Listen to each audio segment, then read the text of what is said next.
Terkini terkait dengan ambruknya bangunan di Bogor, Jawa Barat, kita akan bergabung dengan jurnalis NTV. Sudah ada Arif Permana dari lokasi. Arif, dikabarkan bahwa ada 117 korban di sana akibat dengan ambruknya bangunan ini.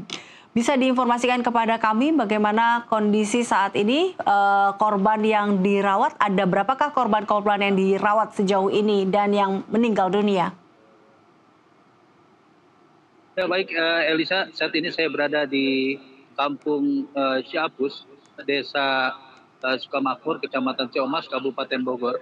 Memang sejak tadi pagi telah terjadi peningkatan korban, data korban sendiri meningkat, yang sebelumnya hanya 84 korban. Dan sejak tadi pagi sudah meningkat menjadi 117 korban. Dan 4 korban diantaranya meninggal dunia dan sudah dimakamkan oleh pihak keluarga. Dan saat ini juga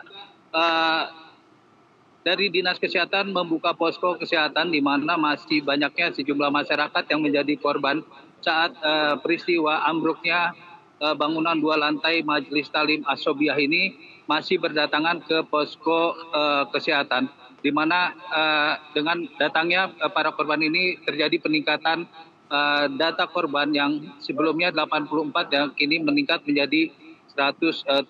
Demikian, Elisa.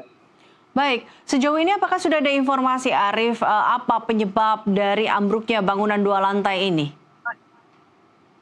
Ya baik, Elisa, untuk informasi sendiri, bangunan ambruk akibat tidak dapat menahan beban di atasnya yang mayoritas ibu-ibu ini sedang menggelar pengajian. Ada sebanyak sekitar ratusan orang berada di dalam bangunan tersebut, sehingga bangunan tersebut yang baru saja dibangun selama 2 bulan ambruk seketika dan menimpa materialnya, menimpa sejumlah warga dan menimbun sejumlah warga hingga mengakibatkan banyak korban. Dan untuk saat ini Gubernur Jawa Barat pun akan datang meninjau ke lokasi ambruknya bangunan tersebut, dan saat ini pemerintah setempat sedang menunggu kedatangan dari Gubernur Jawa Barat, Deddy Mulyadi. Demikian.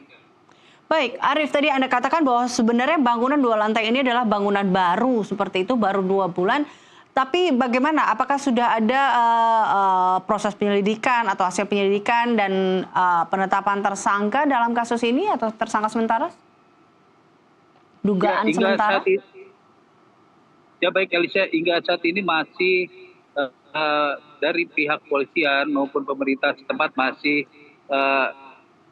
lebih ke untuk memperhatikan sejumlah korban terlebih dahulu, belum melakukan penyelidikan akibat dan kenapa bangunan tersebut bisa ambruk. Dan hingga saat ini pemerintah setempat pun masih melakukan upaya evakuasi dan penyelamatan para korban terlebih dahulu untuk dibawa ke rumah sakit. Demikian. Baik, Arif, terima kasih atas laporan Anda. Tentunya kita akan tunggu perkembangan selanjutnya terkait dengan hasil ke depan ya. Terima kasih, Arif Permana melaporkan langsung dari Kabupaten Bogor, Jawa Barat.